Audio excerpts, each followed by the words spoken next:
نحمده ونصلي ونسلم على رسوله الكريم اما بعد فاعوذ باللہ من الشیطان الرجیم بسم اللہ الرحمن الرحیم۔ میرے واجب الاحترام میرے عزیز دوستوں، بزرگوں، بھائیوں، آج کی ویڈیو کے اندر ہم بیان کریں گے کہ حضور علیہ الصلاۃ والسلام قربانی کے جانور کو ذبح کرنے کا ہمیں طریقہ کیا بتایا آپ صلی اللہ علیہ وسلم نے۔ تو قربانی کے جانور کے بارے میں اللہ کے نبی صلی اللہ علیہ وسلم نے فرمایا کہ اس قربانی کے جانور پر رحم کرو، انہیں تکلیف نہ پہنچاؤ اور انہیں عزت کے ساتھ قربانی گاہ کی طرف لے کر کے جاؤ۔ اب یہاں پر اس بات کو سننے کے بعد آپ اندازہ کیجئے، یہ ہمارا مذہب اسلام ہے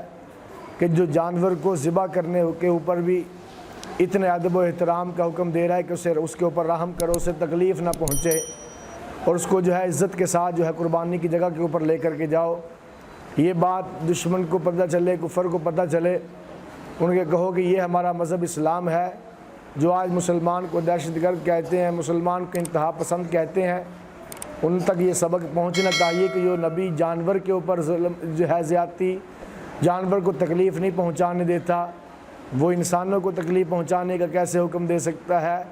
تو لہٰذا ہمارے اسلام مذہب کے اندر حسن ہے اور اس کے اندر امن کا درس دیا گیا ہے۔ حضرت عمر فاروق رضی اللہ تعالیٰ عنہ ایک آدمی کو دیکھا کہ وہ جانور کی ٹانگ پکڑی ہوئی ہے، اس نے وہ گھسیٹ کے لے کے جا رہا ہے۔ حضرت فاروق اعظم رضی اللہ تعالیٰ عنہ دیکھا تو دیکھ کے غصے ہوئے، میں وہی کا ہلاکت ہو تیرے لیے کہ تو اس کو ذبح کرنا چاہتا ہے لیکن اس کو عزت کے ساتھ تو لے کے جا۔ یہ کیا مطلب ہوا ہے کہ اس کو ٹانگ سے پکڑ کے گھسیٹ کے لے کے جا رہا ہے، اور میں اسے عزت کے ساتھ لے کے جا، اسے تکلیف نہ پہنچاؤ۔ اور اسی طرح حضور علیہ الصلاۃ والسلام نے ذبح کرتے وقت جانور کے بارے میں کچھ باتیں بتائی ہیں کہ جانور کو ہم نے ذبح کرنا ہے تو کیسے کرنا ہے۔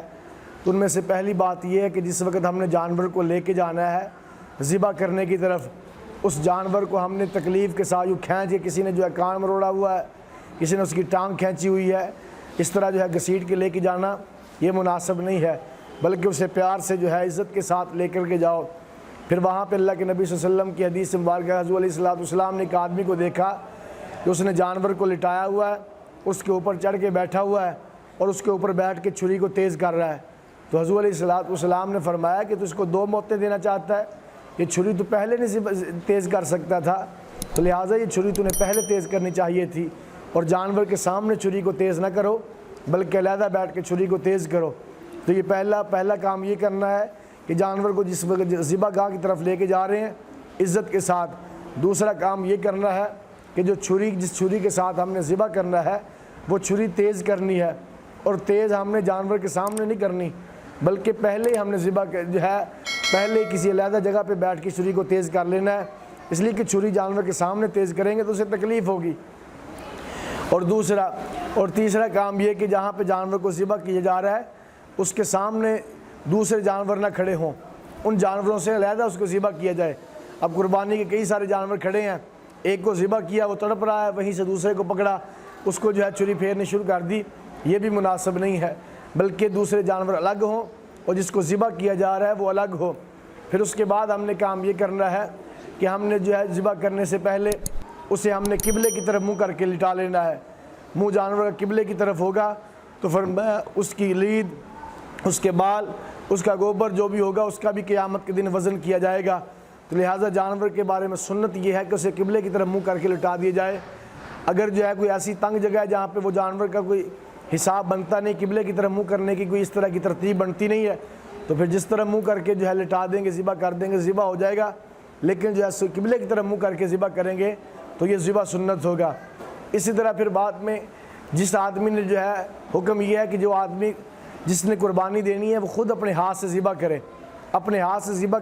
کرنا افضل ہے کہ جس نے جو قربانی دے رہا ہے وہ اپنے ہاتھ سے کرے گا۔ جس نے جانور کو پالا ہے، اس کی خدمت کی ہے، جب وہ اپنے ہاتھ سے کرے گا ذبح تو اس کے اندر خدا کو اور پیار آئے گا کہ دیکھو اس نے جانور کو کتنے پیار سے پالا تھا، آج میرے نام کے اوپر اپنے ہاتھ سے ذبح کر رہا ہے۔ اگر عورت بھی ذبح کر سکتی ہے جس نے قربانی دینی تو بہت اچھی بات ہے، ذبح کرے۔ اگر ذبح نہیں کر سکتی، یہ نہ ہو کہ وہ ذبح کرنے لگے تھوڑی سی چھری پھیری پھر ڈر کے بھاگ جائے، ایسا نہ ہو۔ اگر دل مضبوط ہو، کمزور دل کی عورت نہ ہو تو پھر یہ خود ذبح کرے۔ حضرت ابو موسیٰ اشعری رضی اللہ تعالیٰ عنہ کے بارے میں آتا ہے تو وہ اپنی بیٹیوں کو کہتے تھے کہ اپنے جانور کو ذبح کرو، ان کو تلقین کرتے تھے ذبح کرنے کی۔ تو خیر ذبح کرنے سے پہلے پھر دعائیں اللہ کے نبی صلی اللہ علیہ وسلم سے ثابت ہے۔ وہ قرآن کے 7ویں پارے کے اندر ایک دعا آتی ہے جو ہے انی وجہت وجہی للذی فطر السماوات الی آخرہ، یہ دعا بھی ہے۔ اور اسی طرح دوسری دعا ان صلاتی و نسکی و محیای و مماتی الی آخرہ، یہ دعا یاد کر لو، یہ دعا پڑھ لینی چاہیے ذبح کرنے سے پہلے۔ اسی طرح اس کے بعد پھر تکبیر پڑھنی ہے، تکبیر پڑھنی بسم اللہ اللہ اکبر۔ یہ جو ہے ذبح کرتے وقت جو ذبح کر رہا ہے اسے چاہیے کہ وہ تکبیر یہ اونچی آواز سے پڑھے، یاد سے پڑھے، یہ اس کے لیے ضروری ہے۔ اگر تکبیر جان بوجھ کے چھوڑے گا اس کا ذبیحہ حرام ہو جائے گا، تو لہٰذا اسے چاہیے کہ وہ تکبیر پڑھے، اور تکبیر ایک مرتبہ پڑھ دے گا ذبح کرتے ہوئے تو کافی ہو جائے گا۔ اب وہ جنہوں نے ٹانگیں پکڑی ہوئی ہیں، سر پکڑا ہوا، ان کے لیے تکبیر پڑھنا کوئی ضروری نہیں ہے، وہ پڑھیں، ویسے عبادت سمجھ کے ثواب سمجھ کے پڑھتے رہیں، لیکن ان کے لیے ضروری نہیں ہے۔ جس آدمی نے چھری پکڑی ہوئی ہے اور کسی آدمی نے اس کا ہاتھ پکڑا ہوا ہے چھری کے اوپر، جس نے ہاتھ پکڑا ہوا ہے یا کسی نے آگے سے چھری پکڑی ہوئی، ایک نے ادھر سے چھری پکڑی ہوئی ہے، وہ اس طرح چھری پھیر رہے ہیں، تو جتنے آدمیوں کا ہاتھ چھری کے اوپر ہے یا چھری پھیرنے والے کے اوپر ہاتھ رکھا ہوا ہے اس کے ہاتھ کے اوپر، ان سب کا تکبیر پڑھنا ضروری ہے۔ اگر یہ تکبیر نہیں پڑھیں گے تو جو ہے جانور جو ہے، اگر جان بوجھ کے انہوں نے تکبیر چھوڑی تو وہ جانور حلال نہیں ہوگا، قربانی نہیں ہوگی۔ ہاں کسی آدمی نے ذبح کیا لیکن تکبیر پڑھنا بھول گیا، اسے یاد نہیں رہا، جب ذبح کر لیے بعد میں یاد آیا کہ میں نے تکبیر پڑھنی تھی، تو اس کے بارے میں اللہ کے نبی صلی اللہ علیہ وسلم سے پوچھا گیا، یا رسول اللہ، کہ آدمی نے تکبیر پڑھی ہے لیکن تکبیر جو ہے اس نے بعد میں پڑھی ہے ذبح کرتے وقت اسے یاد نہیں رہا، کیا ذبیحہ حلال ہے؟ تو اللہ کے نبی صلی اللہ علیہ وسلم نے فرمایا کہ ہاں بالکل حلال ہے، اس لیے کہ ہر مسلمان کے دل کے اندر جو ہے وہ اللہ کی ذات ہے، لہٰذا جان بوجھ کے چھوڑا تو ذبیحہ حرام ہو جائے گا، اگر بھول کی وجہ سے رہ گیا اس کے اوپر کوئی حرج نہیں ہے، اللہ کی ذات جو ہے معاف کر دیں گے۔ وما علینا الا البلاغ المبین۔